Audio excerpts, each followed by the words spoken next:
You know, the 2020s is a pretty weird decade. We started this decade off with the death of Kobe Bryant, who is possibly one of the greatest basketball players of all time, while following that up with a pandemic that set worldwide society back at least 10 years. And now we're suddenly in the future with all the craziness being done by AI. Unless you've been living under a rock for the past month or so, AI has been running rampant across the digital age. Whether it's your favorite presidents playing Minecraft or an AI DJ that has a soul crushing vibe. The future has arrived and it's frightening. But, anyways, hey, hello, how's it going? In this video, I'll be explaining why AI is really cool, but is also kind of frightening in multiple aspects.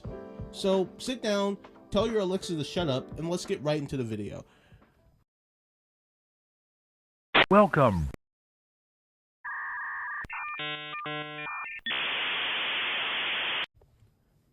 So, what is AI? AI, and no, I don't mean the extremely athletic basketball player from the 2000s, who in my opinion should have won a ring, but I'm going off on a tangent and that should be a topic for another video. Is the abbreviated term for artificial intelligence, which is the computer simulated version based off the response and intelligence of your average human being. AI was first developed in 1951 by a computer scientist named Alan Turing, who made the suggestion that if humans can use available information to solve problems and make decisions, well, why couldn't the computer do it as well? Which poses a great question. Turing then introduced the imitation game, which eventually was renamed into the Turing test, a system which would show the intelligence and consciousness in computers. Unfortunately, Turing sadly passed away in 1954 due to cyanide poisoning, so talks of AI would stall until 1956, where a conference held at the uniquely prestigious university, Dartmouth, by two men known as John McCarthy and Marvin Minsky, who were also computer scientists that reintroduced the concept of AI. During this conference, they showed the capabilities of said Turing test and even coined the phrase artificial intelligence in that very conference. So there's a little cool history that I researched. So now you can't say I didn't teach you anything. So how has AI progressed since that conference in 1956? Well, it progressed kinda crazily. We have robots that build cars now, robots that vacuum by themselves, and robots that can impersonate the president's voice. Seriously, I thought I had never experienced a real-life fever dream until I was on TikTok one night, hearing Donald Trump and Joe Biden having a conversation about being masters in Overwatch, and thinking like, what? Seriously, it's gotten so crazy now. The earliest bit of AI that I even remember was a Shazam commercial in 2011. Now, Shazam is an app that tells you the name of a song instead of fighting your inner demons trying to remember the lyrics to the song and then typing them out on the internet trying to find said song, or even recording the song from your phone's voice recorder just so you can hear it again. I was a repeat offender of both of these. I went to school and never wrote down a single note in my life. But when it came down to writing lyrics that I heard in a notebook, all I'm gonna say is, Light Yagami might have had competition when it comes to aggressively writing in a notebook. Upon seeing the commercial, I went and got my phone and instantly downloaded Shazam and cried tears of joy that it actually worked. That I didn't have to record songs from the radio anymore, or even write down lyrics in a notebook anymore. This was a cheat code in an app, and for 13-year-old me, that was everything. Little did I know, that silly little app would be the start of AI as a phenomenon. A couple months later, we would end up getting Siri. Now, I never really liked Siri. I think she's a smart, powerful woman bot. But anytime I've asked her anything I was curious about, she always gave me an attitude answering the question. Like, I'd ask, hey Siri, what's the weather looking like today? And instantly get a response back saying, well, I'm no meteorologist, but it seems pretty sunny today. Like, damn! What the hell are you being so rude for? I'm no rocket scientist, but I'm sure rockets can go into space, right? Shit, all I wanted to know was whether it was hot or cold today. However, Siri was so groundbreaking at the time, and it was crazy knowing how much information she could even output. This wasn't like something you could do on just Google where you would ask anything from sitting at your home computer or at a library. Now you can do it on the go. You can ask Siri to give you the most random information and at the same time be in line ordering lunch at Subway, which at the time was insane. However, it was only on iPhone, so eventually this led to a lot of iPhone's users being like, get your money up, broke boys, and thus Siri would start the never-ending war between iPhone users and Android users. Over time, we would get more and more technology with AI.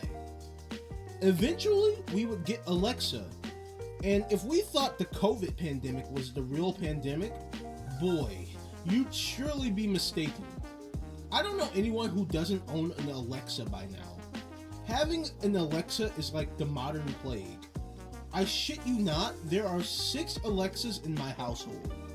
I don't know why there are so many Alexas here. It's her world and I'm just living in it, I guess. Though Alexa is pretty cool when she actually decides to fucking work. Like, Jesus, dude. Do you know how many times I scream out, hey Alexa, can you do this? Only to get back, sorry, I didn't get that. Or it's just complete silence, like, bro, can you help me or not? Yet, I mean, Alexa can be pretty cool sometimes. Do you want to order a pizza? You can use an Alexa, which I just now found out that you can do that. Like, wow. Want to know how to make spaghetti and don't feel like asking for your mom's secret recipe? Alexa is there, but you should really call your mom for that recipe. I wouldn't trust a robot to make spaghetti for me. Alexa is like your personal automated best friend. She just needs to be more responsive sometimes. Thank you very much. Now, instead of your basic AI like Alexa and Siri, you're probably thinking like, surely there's cooler AI, huh, Thought? And I respond with, yes, little Jimmy. Yes, there is. And AI has advanced further than ever now that there are cars that can drive by themselves. Now, if there are people like me who are afraid of stepping behind the wheel and committing acts of vehicular manslaughter, luckily for us now, the cars drive themselves. Now, call Elon Musk whatever you want. To many, he's a dumb billionaire ruining Twitter. Or a dumb billionaire who fumbled a superstar wife.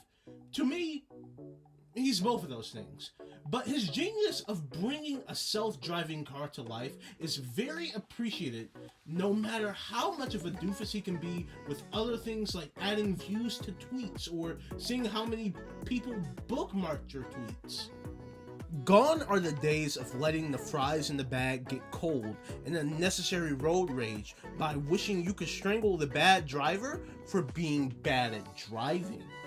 Now, we can all sleep while driving or send that important text to Emily like, what? I'm not late. I'm just down the street. I'll be there in 5 minutes. And if you miss a car payment, no worries. The car will drive itself back to the dealership for you. Isn't that the sweetest little thing? Psst. Hey, do you need a break from the ads? And do you want a cool DJ as well? Well, Spotify has you covered with your very own AI DJ. Now, personally, I think this feature is kind of lame. I'm not gonna lie. It's really just a playlist of your favorite songs and Spotify recommendations to add to your music taste. Except now there's a guy bot that chimes in like a creeper to let you know that you are not alone with your thoughts and some music. But it's cool because we just see how technology advances every day. Like, how do we even think of this stuff, man? You know, AI is super cool.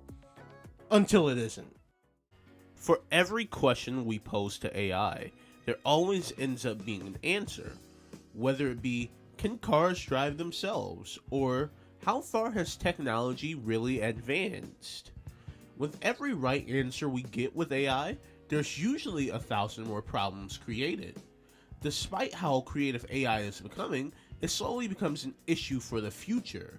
The most important thing being AI art. Now, being an artist has to be one of the hardest occupations in the world. Whether it's musical, literature, or even animation and other fine arts. At the end of last year, everyone was obsessed with AI art portraits. There was a TikTok trend that let you see what monstrous creations you can make with AI art, and it was funny for a while, until you realize AI art steals from actual artists. From what I witnessed from many opinions from artists and art friends alike is that the reason AI art is bad is because it takes from many different artists on the internet to create its numerous and various pieces. And because there's no copyright protection for smaller artists, it makes the landscape harder for them when they get works and pieces stolen from them. With the rise of AI generated art, those same small artists will most likely find it hard to find work, and when this is all you have to put food on the table, it gets kind of stressful competing with computers nonetheless. Let's talk about ChatGPT for a minute. Now, I want to mention this on the cooler side of the proverbial AI pillow. However, I feel it will do more bad than good in this context. You can write entire essays with this, which makes me wonder, where the hell was this at when I was in school? Do you understand how many reports and essays I needed ChatGPT on? I'm pretty sure I asked my mom to help me with every single report because I had no clue on how to write it without it sounding like gibberish on a piece of paper. Tangent aside, the only reason I think ChatGPT is bad is because I think from the perspective of the teachers and professors. There is not a single group of people who hate cheating more than teachers. With the sudden rise of ChatGPT and how it can write entire essays and passages without any detection of plagiarism, it'll make it more stressful for teachers because they won't know what is real and what is fake when looking over essays, and there's no real system to detect whether a report or essay was written by an AI chatbot. However, it can also be bad for the future. Because let's say if AI advances enough for the teaching field, which with the way it's going, it looks very likely, it'll most likely put human teachers in the realm of extinction or endangerment in that field. Plus, can you imagine just being in class one day with an AI teacher and out of nowhere your teacher just starts buffering like, shit, the internet must be out again, I guess class is canceled. Also, while we're on the topic of AI being bad, have we learned nothing from iRobot, Detroit Become Human, and other dystopian stories similar to those? It's already bad enough that I play a lot of Overwatch, where the main storyline is where humans create an AI system, it goes rogue, and now they're at war with said AI systems and robots. Honestly, if you all want to start robot world domination, that's totally fine. But at least let me go to Mars before we end up doing this whole human enslaving process, please. Another thing I would like to touch on is AI in music, more specifically music corporations. Music is a wonderful field of art. It doesn't matter what genre you make music in, it's a lovely artistic measure at the end of the day. With that being said, record companies may end up practicing the use of AI to push out music for an artist who doesn't release. This is bad because if an artist has passed away, or if the artist happens to be Frank Ocean, who drops once every solar eclipse, it mainly dehumanizes the art by the artist. I recently found a clip about AI recreating songs from known artists, and one of the songs was from an artist named Juice WRLD, a deceased artist who passed away in 2019 due to an accidental overdose.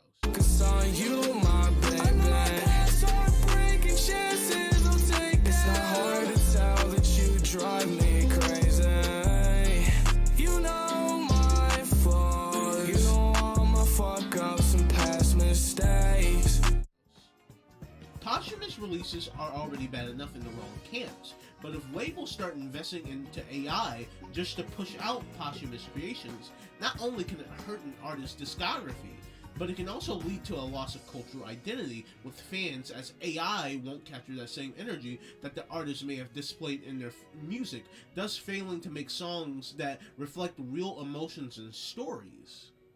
Imagine turning on the radio one day, and all of a sudden you're hearing Kurt Cobain and Michael Jackson on a rap beat talking about drip and how lit it is. That may possibly beat out Everyday Bro or anything Meghan Trainor has released since All About That Bass as the worst song of all time when I really think about it. However, that's not saying AI can't help musicians produce new ideas of what they want a song to sound like, as a producer can simply throw in a reference created from AI, play it for the artist, and give the artist a feel on what the song should sound like, which in my opinion will work 1,000 times better than an AI produced mess that a record label pushed out just to make more money. So while AI can be extremely cool, it also poses as a danger in the wrong hands. Especially with the rise of deepfake technology such as AI voiceovers and deepfake videos. This technology can paint the wrong picture extremely fast. Speaking of deepfakes, I should mention very briefly that those are no good as well, considering the situations I've seen them used in.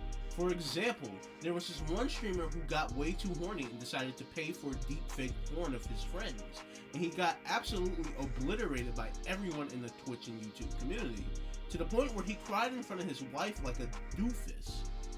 They owned that loser and deadass got him out of here. Another instance of deep faking I've recently seen was President Biden declaring nuclear war on Russia, and it's so scary because it looks like an actual presidential press conference. Volunteer military can supply. I have received guidance from General Milley, Chairman of the Joint Chiefs, that the recommended way forward will be to invoke the Selective Service Act, as is my authority as President. The first to be called in a sequence determined by national lottery. Now, I don't know about you guys, but unlike the Smash Gap Band single, I'm not trying to get a bomb dropped on me, baby, and that shit is what it is, man. So, in short, AI is really fun to use, if you're using it in the right manner. This technology gives us a glimpse of the future, and I'm excited to see where it takes us from 5 to 10 years from now. Unless it takes us to slavery by robots, then I think I'll be good. Thank you all for watching this video. I appreciate and love anybody who would watch this the entire way through. And I will gladly see you all in the next video. Until next time, take care and drink water. Sayonara. Goodbye.